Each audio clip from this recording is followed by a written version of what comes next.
Hey everybody, this is Josh. Welcome to Big Red Live.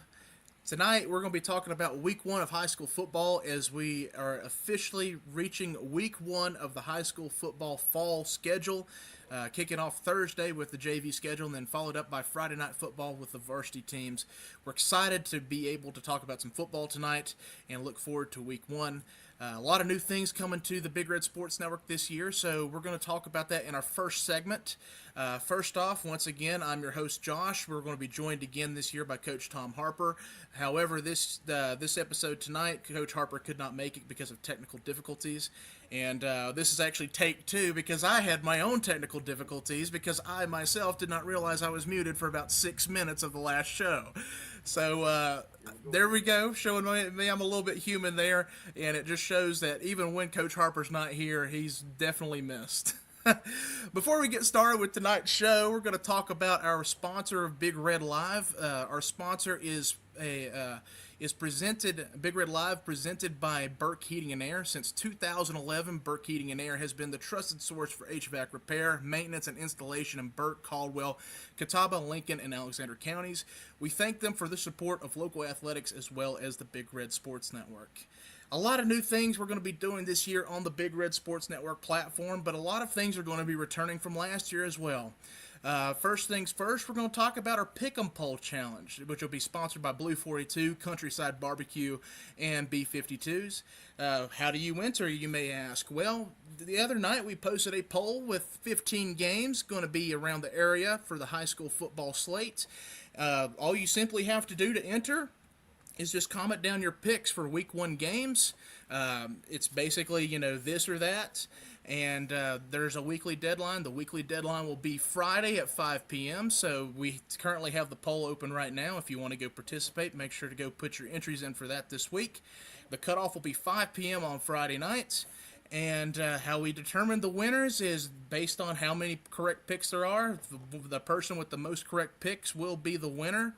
However, if there's a case of a tie, we will be doing a drawing / a wheel spin like I did last year for the winner for that particular week. The scoreboard challenge this year will also be returning under a different sponsor this year. We are excited to welcome Electric Claw Arcade of Valley Hills Mall as a sponsor of the Big Red Sports Network. And we're excited to have them participating in the Scoreboard Challenge. For those wondering how you can participate in the Scoreboard Challenge, it is just as simple as the Pick'em Poll Challenge. All you have to do is look at the selected games and give your predicted score for the two games. And the person that comes the closest to the correct picks on that will be the winner of the Electric Claw Arcade Valley Hills Mall Scoreboard Challenge. It'll be a what? It'll be a $20 gift card, as I got told by Tom over here, my associate. He's helping me out this evening, making sure I don't look terrible. Once again, we're going to talk about a new segment this year here on the Big Red Sports Network. We are excited to partner with Detail Dynamics LLC, and we are excited to announce that we are going to be doing a Team of the Week challenge this year. How does the Team of the Week challenge work, you may ask? We're going to be posting a poll every Saturday morning listing off teams throughout the area that have had impressive performances, whether it be from sport to sport. And our hope is we're going to have a fan voting poll, and the fans can vote for who they believe should be the winner of the Team of the Week award. What is the prize for the Team of the Week award, you may ask? The winning team school booster club will receive a $100 donation, and the exact format is to just be able to vote on the poll, and you can share that as many times as you want to. And as well, the poll will be open for a short period of time. We thank Detail Dynamics LLC for sponsoring the Team of the Week award for us this year, and we appreciate them for partnering with us, supporting local athletics as well as the Big Red Sports Network. Another thing that will be returning this year to the Big Red Sports Network is the playoff projection system that me and Ryan Jenkins were talking about last year. We're excited to welcome back Ryan Jenkins, our data analyst extraordinaire, to talk about playoff projections as the season goes into, midseason form into late season form. How this will work is we will be doing week-by-week breakdowns of playoff brackets as they take shape, starting at midseason. And once the playoff brackets start taking shape for other sports like soccer and volleyball, we will also be doing special streams for that as well, especially as the playoff brackets are closing up through, conference tournaments and all that other stuff. We thank Ryan Jenkins for his amazing work here at the Big Red Sports Network for making this possible, and we can't wait to have this playoff projection system return this year. Our next segment we're going to talk about tonight is the Burke Jamboree. I had the pleasure of going to the Burke Jamboree on Friday night to see some teams play across the area. Teams that were playing in this game, in this scrimmage, was Freedom and Wilkes Central, East Burke and Owen, Patton and Foard, and Draughn and Cherryville. I got the things mixed up, but Patton was the last game of the night. They played Fred T. Foard, and Draughn played Cherryville in that third game. I'm going to take a moment to discuss some of my thoughts here from the Burke Jamboree. Freedom, they've been the talk of Morganton for the past half year, talking about, how they got so much talent returning. And the talent definitely came out and showed out for Freedom on Friday night. They had a bit of a sluggish start, but it was Freedom's first scrimmage of the preseason as a scrimmage that they were supposed to have earlier in the week at Chase got rained out because of thunderstorms. As you could probably hear a thunderstorm in the background here. But Freedom looked solid after a sluggish start. They woke up offensively, had a lot of big plays, and Freedom still got the big play, just a big play offense that, they can strike at any moment. They got some guys out on the edge that can catch the football and get out in space and run, and they got some guys in the backfield that if they get some space, they can get out and run as well. And not only to mention that, they've got a really solid quarterback returning in Ryder Huffman, who has shown some really good growth and ability to read a defense. And he seems like he's going to be a great quarterback. And that was the biggest question for us this year, was talking about how the replacement is going to be for KD. And Ryder seems to have stepped into that position very well for the Patriots. Another thing I wanted to talk about was East Burke. East Burke is probably the team in Burke County that's had the biggest question mark around it, based on the situation where, Coach Jonathan Winkler took the job 3 weeks ago and then having to play some scrimmages now. So East Burke, in my honest opinion, looked very impressive on Friday night. They showed their ability to get out in space and run. The very first offensive play I saw from East Burke on Friday night went for a 60-yard touchdown. They've got some guys that can get out in space and run. They got a really good quarterback in Bennett that can still read a defense and, dissect a defense very well. And they've got some guys out on the edge that can catch the football and be dangerous in certain situations. Not only that, but the biggest thing I saw from East Burke that I think was the biggest takeaway for me is that I see the kids rallying to the football, and I see East Burke playing with a team mentality that I haven't seen from East Burke in some time. And I think Coach Winkler has East Burke on the right track. However, I think East Burke crowd should have their expectations still with reality. I don't think East Burke's going to be a team that's going to go 4 or 5 rounds deep in the playoffs, but I think they're a team that can make noise in their conference and be a solid team, and even a team that could upset a team like East Rutherford on any given night. Some takeaways from Patton and Draughn. I'm going to go ahead and start with Draughn first. Draughn had a little bit of struggles moving the ball offensively. The biggest takeaway I had was on defense. They've got a lot of guys that can get out and be athletic on defense and be physical up front. The biggest question for Draughn this year is 2 things: offensive line and quarterback. The offensive line had a little bit of struggles there in the first scrimmage I saw against Cherryville. And the quarterback had a lot of pressure in his face, and the quarterback had to make quick decisions. So it's definitely going to come down to if Draughn can establish a run game and if they can get the ball out of the quarterback's hands quicker for success offensively. As for Patton, there was a couple players that did not play for Patton on Friday night that I feel like could have been impact players for them on Friday night. Patton looked okay defensively. They were rallying to the football very well, but offensively they struggled to move the football with a lot of tackles in the backfield and such. So they kind of have the same questions that Draughn have when it comes to the quarterback and line play. And we talk about it here a lot. Line play is the biggest difference between winning and losing a ball game, and it's definitely could see some improvement as the season goes on. But it's a young season. It's just one of the 2 scrimmages that they've played so far this preseason, and I expect that stuff to get better as the season goes along. I expect to see a lot of improvement from Patton and Draughn throughout the preseason and throughout the season into conference play. And one thing we want to emphasize about Patton and Draughn is they're both still really young teams. I think Chris Powell and Billy Wisnett have told us that they've got, a very small group of seniors, and they're still young when it comes to guys stepping up in junior spots, and you got guys coming up that were sophomores last year.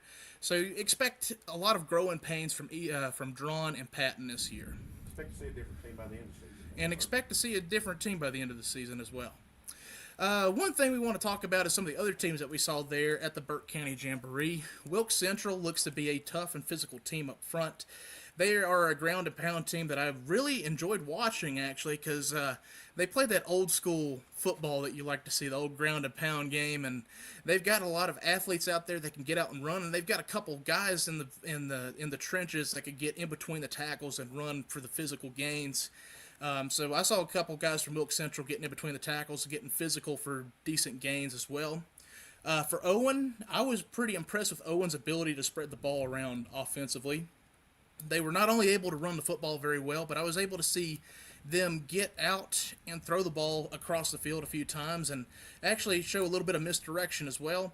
I think Owen's going to be solid this year, and they have a potential chance to make some noise in their respective conference this year. As for Cherryville has a couple athletes that are really fast. Cherryville's got some really good quarterback that can get out in space and be dangerous, not only with his legs, but with his arm as well, as he was able to show off some of the arm strength on Friday night and throw a beautiful touchdown pass from what I saw in the scrimmage. And I think Cherryville's got a chance to make a little bit of noise this year and improve upon last year's season and make a little bit of noise into this year. And one last thing I want to talk about is Fred T. Foard. Foard had a lot of kids graduate last year, and there was a lot of, question marks surrounding Foard based on what they had up front. And from what I saw on Friday night, I was really impressed with what I saw from Fred T. Foard. And they've got some guys that can get out and run. They've got some guys that can get out and catch the football. I mean, I was seeing a very good mix of run-pass from Foard on Friday night against Patton. And the quarterback play for Foard looked pretty steady. Even when the second and third stringers came in, the quarterback play looked pretty steady, and you were seeing some guys still contribute from the depth that Fred T. Foard had. So that's pretty much my thoughts on the Burke Jamboree. I think a lot of these teams are going to have some successful seasons. There's a lot of teams here that played here too that were very young and got a lot of growing pains to go, but they will get better as the season goes along.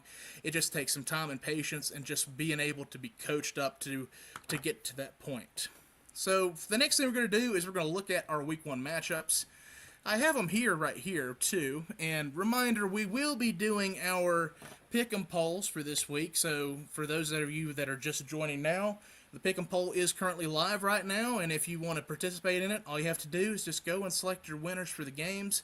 This isn't the poll for this week's games, but it's going to have quite a few of the games listed in that poll. Winner gets $10. And the winner will get a $10 certificate from either Blue 42, Countryside Barbecue, or B52s. Whichever you prefer. So we're going to start off with our schedule. Thursday, August 20th, we got West Caldwell listed at South Caldwell. West Caldwell, obviously, earlier this season, announced that they will not have a varsity team, so we figured we would include West Caldwell's JV schedule in on this as well. And then we look at the Friday schedule for August 21st. You got Alexander Central at Newton Conover, Bandy's at St. Stephen's, Bunker Hill at Draughn, Polk County at Chase, East Burke at West Iredell, East Lincoln at South Iredell, Asheville at East Rutherford, West Wilkes at Foard, Freedom at Patton, High Brighton at East Wilkes, South Point at Hickory, Lincolnton at Maiden, McDowell at RS Central, North Lincoln at West Lincoln, and Ben L. Smith at South Caldwell, and Watauga at Ashe County. Now, these are for our area conferences, but we do also have some games from out of area that we believe are going to be some really notable games throughout the area. High Brighton picked up Cummings. But here we go as we look at week 1 for the area notable games. You got Brevard at AC Reynolds, Burns at Crest, Kings Mountain at Shelby, North Surrey at Allegheny, Mount Airy at Starmount, Palisades at Ashbrook, Mitchell at Charlotte Latin, Mountain Heritage at Pisgah. That's misspelled, but it's Pisgah. Franklin at Murphy. So those are our week 1 games from around the area, and some notable games that we have from around the area as well. Like I said, for those of you who want to participate in the Pick'em polls, make sure to go get your picks in. The deadline is Friday at 5 p.m. One last thing we want to talk about here is the last segment is talking about an area team that announced earlier this week that they are covering student admission. Freedom High School earlier this week announced that local sponsors have stepped in to cover admission for students at all Freedom Athletic events. And I think it's important to talk about this stuff because I think it's kind of not really talked about enough how much a student section means for high school athletics in general. And you may ask, why does a student section matter when it comes to high school athletics? Well, there's a lot of different things. And the first things first is student atmosphere is something that cannot be matched by adults in the crowd. The student attendance drives the atmosphere at these games. And not only that, the student section also brings school culture and just long-term fan development. And I think this is just an important thing to talk about because it's been something that I've noticed over the past few years that since COVID's happened, I've noticed that some communities in this area don't have the fan support that some other communities have seen. And I've seen that from time to time, and it seems like, the student community and pride is starting to come back, but it just hasn't seemed like it was before COVID was. And my question that we wanted to try to answer was, how could... we got an interruption there real quick. My question I wanted to say was how other schools could follow suit and what would it take for these specific schools to be able to do this specific thing. I think the best thing to do is just have sponsors step up and, be able to help out these local schools. Not only just supporting student athletes by being able to invest in the program's a big thing, but being able to invest in the students and the student body that supports these school athletes every Friday night is just a huge thing. It's a huge thing. And as a former athlete myself, high school athlete, I can't explain to you how much school support means. To be able to see, some of your best friends up in the stands supporting you on Friday nights and having that atmosphere. I mean, there's just nothing that really matches that when you have that kind of atmosphere at every single high school game.